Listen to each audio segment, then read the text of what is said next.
이 8장에서 보았던 말씀을 기억해 보면은 이스라엘이 세상의 이방 나라들과 같이 왕을 세워달라고 하나님께 요구를 하지요.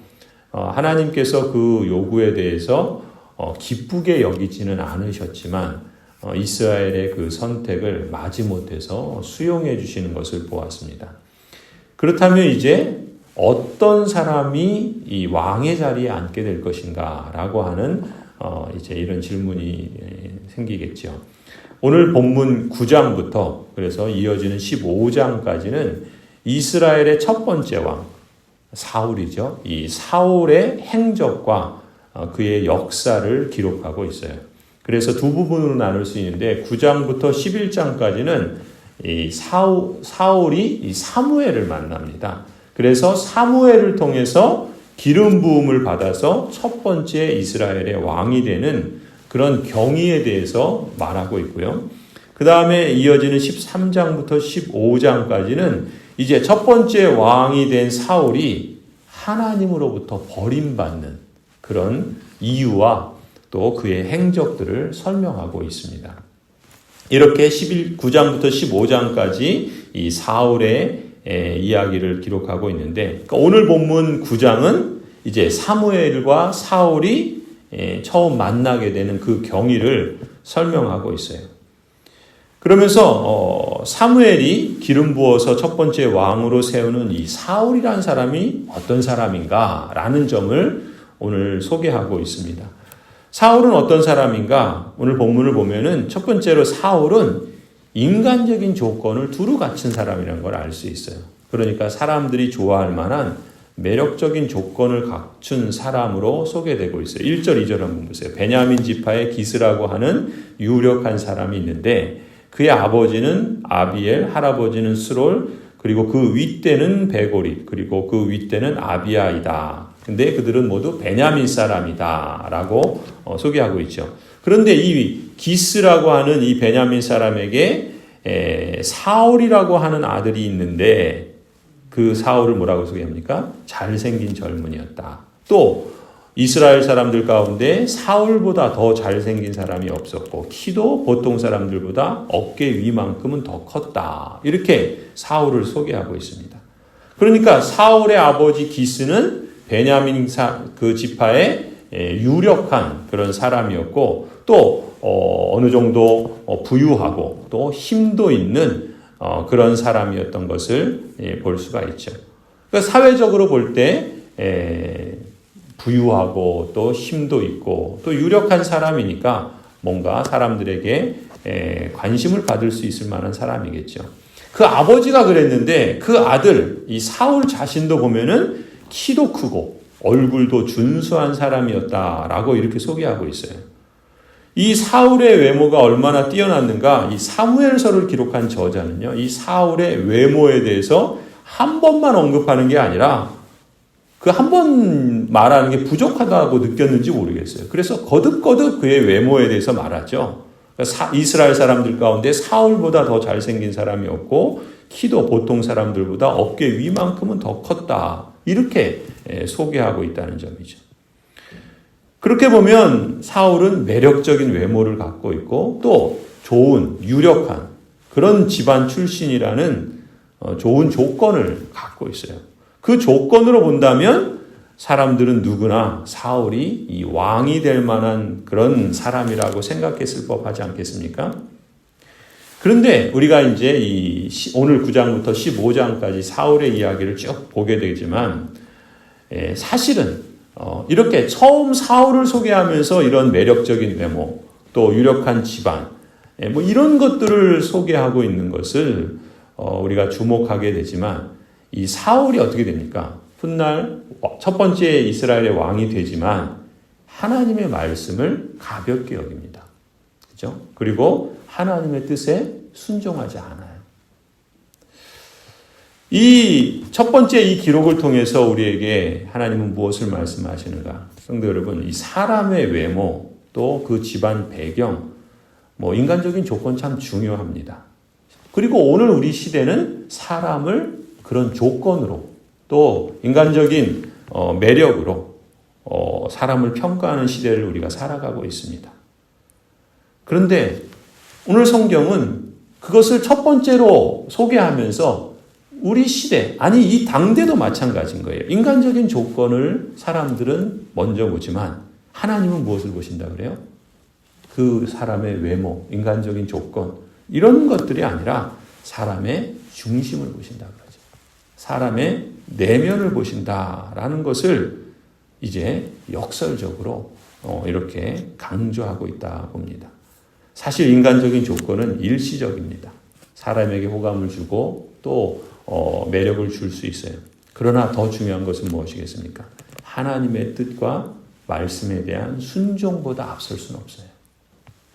그렇기 때문에 우리가 늘 우리 마음에 인간적인 조건이 있든 혹시 없든 그것이 우리가 하나님 앞에서 하나님의 부르심을 받은 언약 백성으로서 하나님께서 우리에게 맡기신 사명과 주의 뜻을 이루어가는 데 있어서 그 인간적인 조건과 그 명예나 또 사람들이 그런 호감을 살 만한 매력들이 그 하나님보다 앞서지 않도록 늘 우리 자신을 성찰해 볼 필요가 있는 것이죠.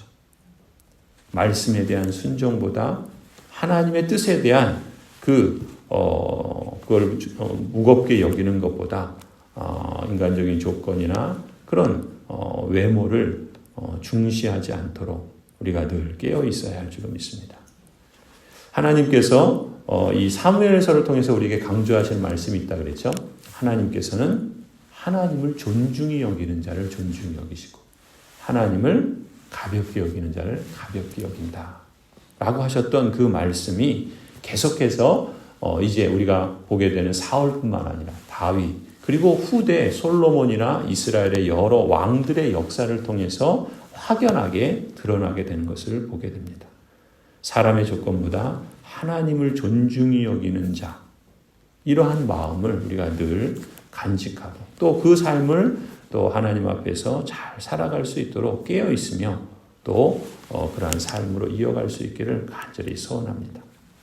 또 두 번째, 이 사울은 어떤 사람인가? 이 사울은요, 아버지의 명령을 잘 따르고 또 아버지를 염려하는 그런 사람으로 소개되고 있어요. 3절부터 5절을 한번 보세요. 그런데 사울의 아버지 기스는 자기가 기르던 암나기들 가운데서 몇 마리를 잃고서 자기 아들 사울에게 종을 하나 데리고 가서 암나기들을 찾아보라 이렇게 말하잖아요. 그러자 사울은 4절에 종을 데리고 에브라임 산간 지역과 살리사 지방으로 두루 다니어 보면서 그 암나기들을 찾습니다. 근데 찾지 못해요.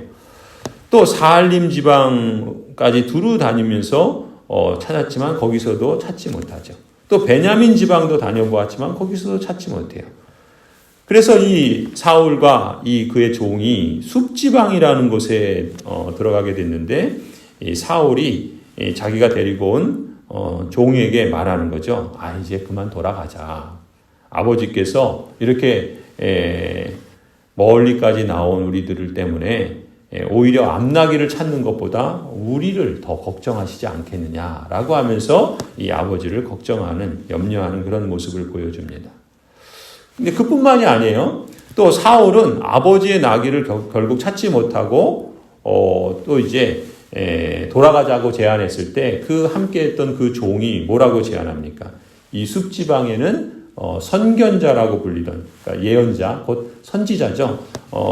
사무엘 선지자, 여기서는 사무엘이라는 이름은 소개되지 않지만 이 숲지방의 선견자는 사무엘이에요. 그러니까 사무엘이 있으니 우리가 그 선지자에게 찾아가서 도움을 구해보자. 그래서 그 도움을 구하기 위해서 이제 사무엘을 찾아가는데 그를 찾아가기 위해서 착실하게 예물을 준비하고 또 그 종의 제안도 귀 기울여서 들을 줄 아는 그런 모습을 보여준단 말이죠. 그게 이제 6절부터 10절까지예요. 한번 보시면은 그러자 그 종이 이제 사울에게 말하죠. 보십시오. 이 성읍에는 하나님의 사람이 한 분 계시는데 존경받는 분이십니다. 그가 말하는 것은 모두 틀림없이 이루어진다고 합니다. 그러니 이제 그리로 가보시는 것이 어떨까요? 이렇게 제안하죠. 혹시 사무엘이 우리가 가야 할 길을 알려줄지도 모릅니다. 이렇게 제안해요. 그러니까 7절에 사울이 그 종의 종에게 이렇게 말하죠. 그래, 한번 가보자. 그러니까 종의 그 제안을 받아들인 거예요. 그러면서 이제 묻습니다. 그런데 우리가 그분에게 무엇을 좀 가지고 가야겠는데 우리 주머니에는 빵 하나도 남아있지 않으니 어떻게 하면 좋겠냐. 하나님의 사람에게 드릴 예물이 없구나. 우리에게 뭐 좀 남아있는 게 있느냐? 라고 묻죠. 그러자 그 종이 다시 사울에게 대답합니다. 8절에 나에게 은전 한 푼이 있습니다. 이것을 하나님의 사람에게 드리고 우리가 갈 길을 가르쳐달라고 하겠습니다. 그래서 10절 보시면 사울이 종에게 말하죠. 좋은 생각이다. 어서 가자. 그래서 이제 두 사람이 이 하나님의 사람이 있는 그 사무엘이 있는 성읍으로 가게 되는 모습을 보게 됩니다. 그러니까 이 사울은 아버지의 명령을 듣고 또 그걸 따라서 순종하고 또 사흘 동안 베냐민 지방, 에브라임 지방 여러 지방들을 샅샅이 뒤지면서 암나기를 찾지요. 또 그런 과정에서 찾지 못하지만 자신을 오히려 걱정할 그 아버지의 마음을 헤아리기도 하고 또 그 종의 그 제안을 듣고서 하나님의 선견자를 찾아 방문하기도 하고 또 이제 우리가 그 뒤에 보면은 가는 길에 그 성읍의 소녀들의 말을 듣지요. 그래서 그 말에 귀를 기울일 줄도 알고 또 이제 하나님의 선견자인 사무엘도 존중하는 그런 모습을 이 사울이 보이는 것을 우리가 확인할 수가 있어요.